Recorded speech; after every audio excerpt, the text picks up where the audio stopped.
A German shepherd explodes against kennel bars. The metal screams. Officers retreat. Officer Morris. 3 trainers. 2 in the ER. This dog doesn't get 72 hours. It gets 72 minutes. Welcome to Mr. Bryan's Tale, where every story takes you on an unforgettable journey. Whether it's thrilling adventures, heartwarming moments, or tales that'll keep you on the edge of your seat, this is your destination for captivating storytelling. If you love getting lost in exciting narratives and discovering new worlds with every video, you're in the right place. Don't forget to hit that like button and subscribe so you never miss out on the next amazing tale. Trust me, you won't want to miss what's coming next. Poko wasn't just any K9. He was the rookie that made veterans look ordinary. Certified at 18 months, youngest in the department's history. His first pursuit, a kidnapping suspect with a 4-block head start. Poko closed the gap in 90 seconds and held a man until backup arrived without a single excessive bite. His narcotics work was surgical. 3 times he alerted on vehicles that every other K9 missed, resulting in the largest drug seizures the city had seen in years. Officers requested him by name. Sergeants used footage of his work in training videos. But numbers don't capture what made Poko exceptional. It was the partnership with Officer Marcus Chun. Marcus had been AK-9 handler for 8 years before Poko. He'd worked with good dogs, competent dogs, but never one that anticipated his thoughts. On patrol, they moved like one organism. Marcus's hand dropped to his radio. Poko was already scanning for threats. A suspect bolted. Poko launched before Marcus finished his command. In standoffs where armed suspects barricaded themselves, Marcus trusted Poko's nose more than the SWAT team's intel. If Poko stayed calm, the situation was containable. If Poko's hackles rose, everyone took cover. That intuition saved lives. 11 times in 4 years, Poko alerted to weapons or ambushes that would have resulted in officer casualties. The bond between them was spoken about in roll calls with reverence. Then came February 14th, Valentine's Day. The warehouse fire would change everything. Multiple civilians trapped on the 2nd floor. Command needed eyes inside before sending the full team. Marcus volunteered. Poko went with him, as always. Neither of them hesitated. What happened next would shatter a dog who'd never known fear and blind a man who'd never questioned his courage. Been abandoned for years, used by homeless populations for shelter. Someone's cooking fire spread to old paint supplies stored in the basement. By the time 911 calls came in, smoke was pouring from every window. Witnesses reported screaming from the upper floors. At least 6 people trapped. The first truck arrived within 4 minutes. Marcus and Poko were in the second wave, alongside firefighter Alex Carter and his crew. Standard protocol: locate victims, mark positions, extract or hold until the latter teams arrived. Marcus took the east stairwell. Alex's team went west. Poko was 5 feet ahead of Marcus, nose working through smoke that would blind human eyes in seconds. They found the first 2 victims, a mother and daughter, within 90 seconds. Marcus radio positions. Alex's voice crackled back. 3 more located. Structural integrity questionable. Moving to extraction. Then the sound no firefighter wants to hear. A groan like the building itself was dying. The floor beneath the west stairwell collapsed. Alex's team plunged into the basement. Marcus abandoned his exit and sprinted toward their position. Poko never questioned. Where Marcus went, he followed. The blast came from a ruptured gas line, ignited by falling debris. The shock wave threw Marcus into a support beam. His spine shattered on impact. Alex, 10 feet away, caught shrapnel across his face. His optic nerve severed instantly. In the chaos of fire and screaming metal, Poko's training dissolved into something primal. He dragged Marcus by the vest toward cooler air, refusing to stop even as burning debris rained down. Extraction teams arrived 4 minutes later, an eternity in fire time.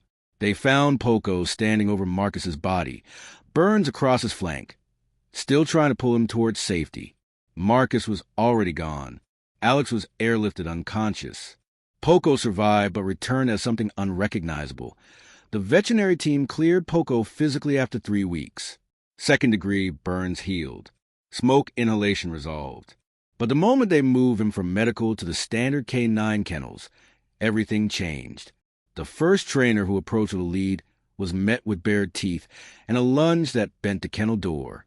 The second trainer tried the next morning with treats and a calm voice. Poko destroyed his food bowl and charged the barriers repeatedly until his muzzle bled. By the third day, protocol demanded a muzzle for any interaction. Poko tore through 2 reinforced muzzles like they were paper. Officer Jean Morris watched every failed attempt with growing frustration. She'd been with the K9 unit for 12 years, trained under some of the best handlers in the country, and she'd never seen a dog this far gone. Morris tried herself. Her approach was firm, authoritative, built on the principle that dogs respond to confident leadership.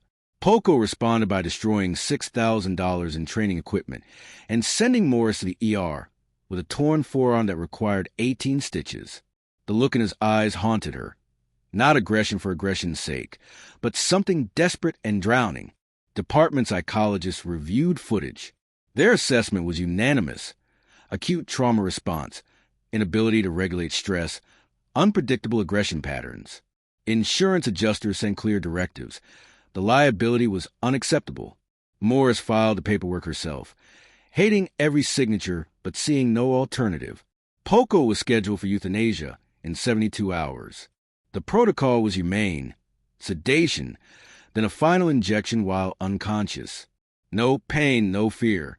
Just an ending for a dog whose capacity for trust had been cremated in that warehouse alongside Officer Marcus Chun. On the kennel, someone had placed Marcus's photo. Poko hadn't looked at it once.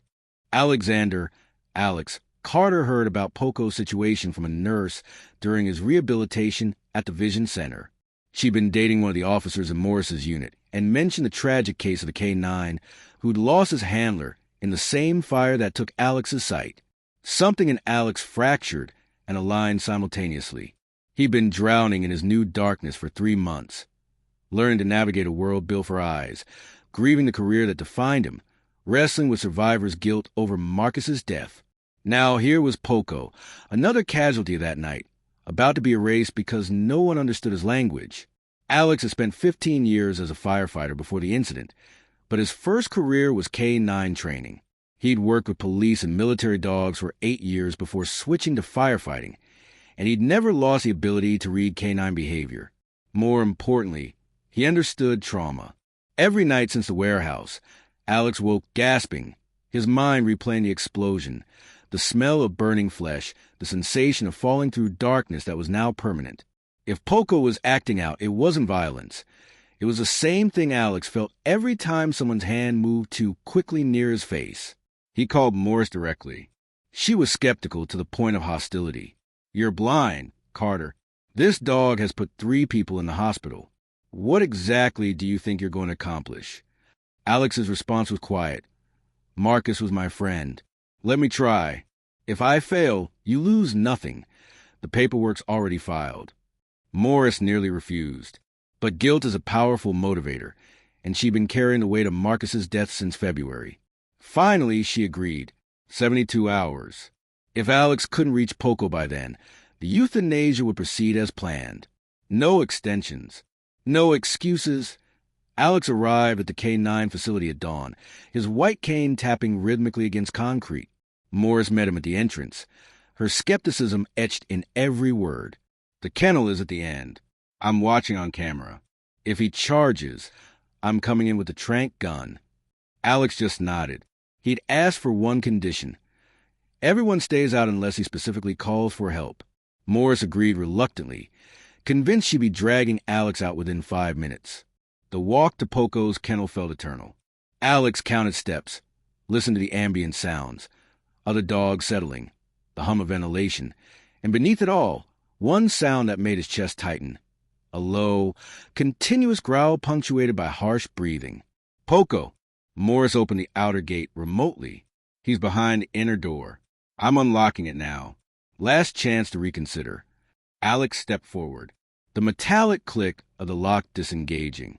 The growling intensified. Alex entered and sat down immediately, his back against the wall, cane resting beside him. He made no move toward Poko, No commands, no attempts to establish dominance. He simply existed in the space. Poko's growling continued, but Alex didn't hear threat.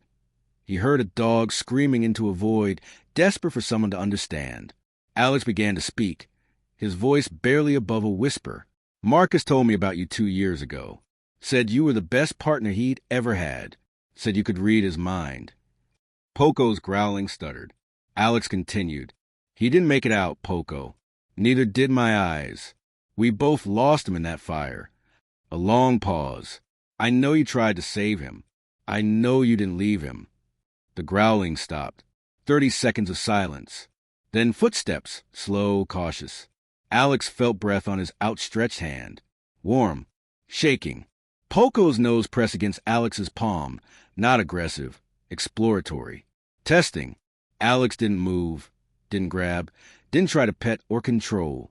He let Poko investigate on his own terms. The dog's breath came in rapid bursts, the kind of panting that signals internal conflict. Every trainer who'd entered this space had demanded submission. Alex offered only presence. You don't have to protect anyone right now, Alex murmured. You don't have to be strong. You don't have to be anything but tired. Something in Poko unlocked. The tension that had coiled through his body for 3 months released all at once. His legs buckled, and he collapsed beside Alex, not against him, but near enough that Alex could feel the heat radiating from scarred fur. A sound emerged from deep in Poko's chest. Not a growl, not a whine, but something broken and grieving. It was the sound of a warrior who'd held his post too long, who'd never been given permission to fall apart. Alex's hand found Poko's head and stayed there, steady and unhurried. You were brave, Alex said. You did everything right. Marcus would be so proud of you. Poko shuddered, a full-body tremor that traveled from nose to tail. Then he shifted, closing the final distance, pressing his scarred muzzle into the space between Alex's ribs and arm. His weight settled against Alex's side like an anchor. For the first time since February 14th, Poko stopped fighting.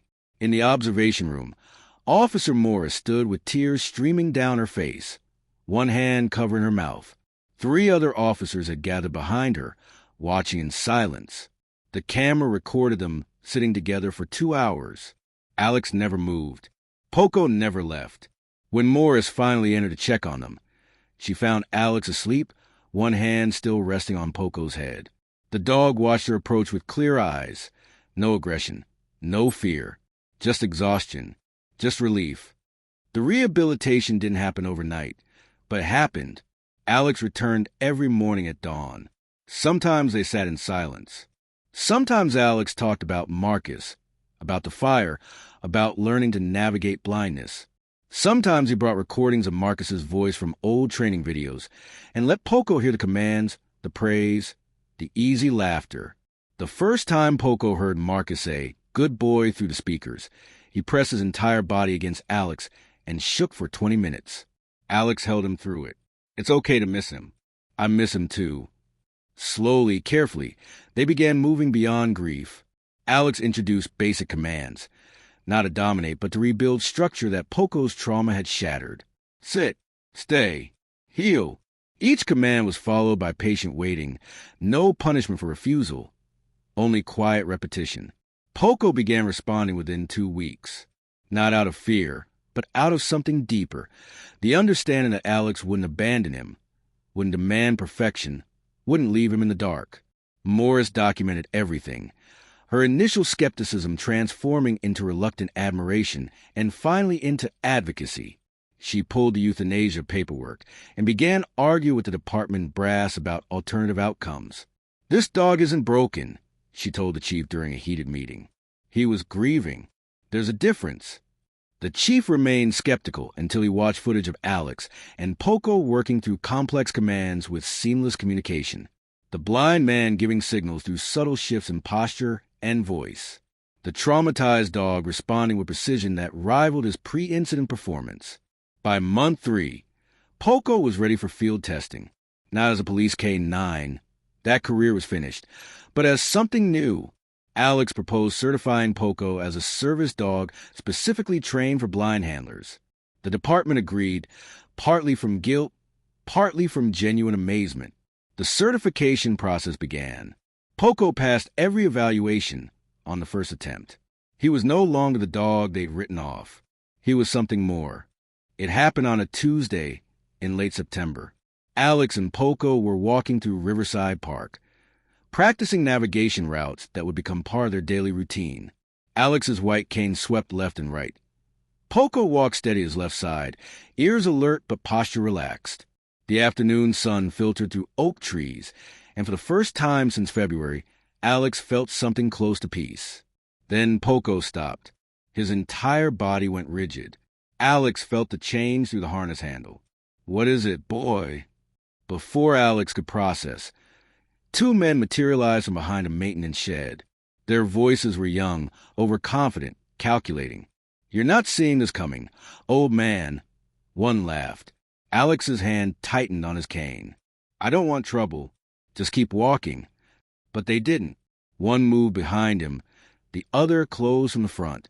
"Wallet. Phone. Now." Alex heard the shift in Poko's breathing. A sound he'd learned meant imminent action. "Poko, stay," he commanded, not wanting the dog to jeopardize his certification over a mugging. The man behind Alex grabbed his shoulder roughly. That touch, sudden, aggressive, threatening, was a trigger. Poko moved, not with the wild rage that had defined his post-trauma behavior, but with the surgical precision of a K-9 trained for exactly the situation. He launched, crossed 12 feet in under 2 seconds, and hit the man behind Alex with controlled force. Enough to take him down, not enough to maim. The second attacker reached for a weapon. Poko pivoted, snarled once, a sound that communicated absolute commitment, and the man stumbled backward, tripped over a tree root, and went down hard. Poko returned immediately to Alex's side, pressing against his leg in the trained, alert position. "Guard," Alex commanded, though it was unnecessary. Poko was already scanning, ensuring no further threats emerged. When police arrived 6 minutes later, they found a blind man standing calm beside his dog while two would-be muggers nursed their injuries and their shattered pride. The footage from a nearby security camera went viral within 48 hours. "Blind man's dangerous dog saves him from muggers" read headlines across the country. News crews descended on Alex's small apartment.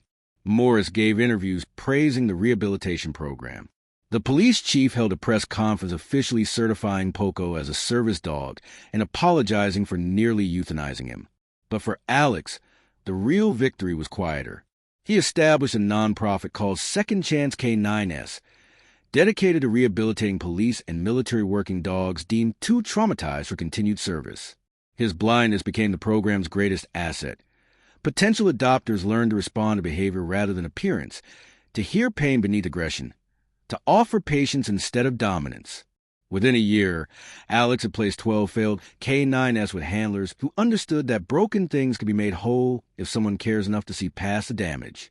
Poko became the program's ambassador. He visited schools, demonstrated obedience work, and most importantly, visited active K-9 units to show handlers what trauma-informed rehabilitation looked like. Officer Jean Morris became Alex's closest collaborator. Her initial skepticism transformed into fierce advocacy.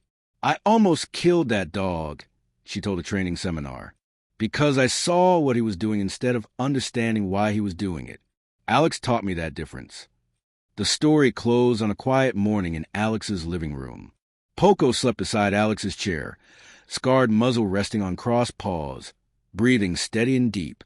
On the mantel, 2 photographs, Marcus in his uniform with a younger Poko, and Alex with Poko now, both faces turned toward each other with absolute trust.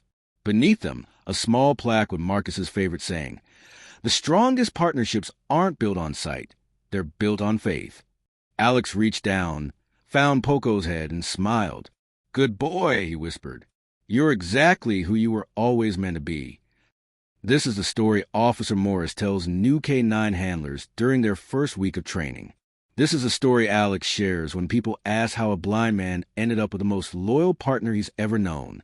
This is the story that reminds us that the labels we put on broken things, dangerous, damaged, beyond saving, often say more about our limitations than theirs. Poko never stopped being a warrior. He just needed someone who understood that warriors carry wounds you can't always see. Alex never stopped being a protector. He just learned that protection sometimes means sitting in the dark with someone until they're ready to find the light again.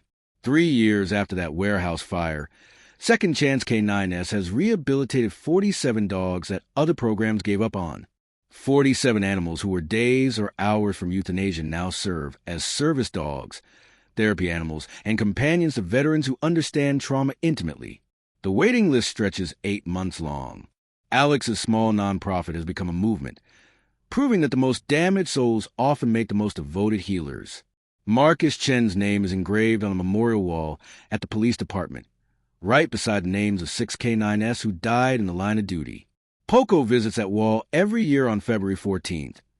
Alex stands beside him, hand resting on scarred fur, and tells Marcus about the lives they've saved together, human and canine alike. The lesson isn't complicated. Broken things can be made whole. The blind can lead. The savage can be gentle. And sometimes the very thing everyone fears becomes exactly what someone needs. This has been another Mr. Brian Tale story, reminding you that the greatest rescues happen when we refuse to give up on those the world has written off. Until next time, look past what you see and listen for what's really there.